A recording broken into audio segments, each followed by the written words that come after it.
Hello, welcome to the Liveforce Academy. My name's Greg, one of the co-founders, and I've got the pleasure in these videos, in this playlist, of kind of walking you through how the Liveforce platform works.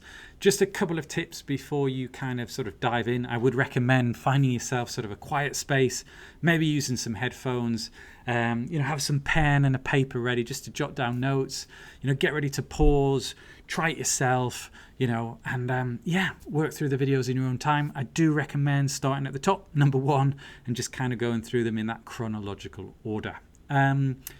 You will notice in some of the tutorials, we've got both the admin section open. This is where you guys, create the schedules and post them out, and also the crew app, just so you can see, what the crew see as you post jobs or book them onto jobs, all that sort of stuff.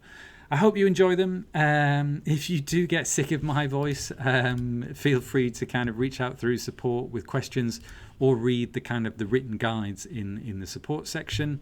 More than happy to hear any feedback, and bear with us as we try to keep these videos up to date. The platform is always continuously developing. We're adding new features all the time, so if you do spot some new stuff that's not in these videos, just bear with us. All right, good luck guys. Thanks.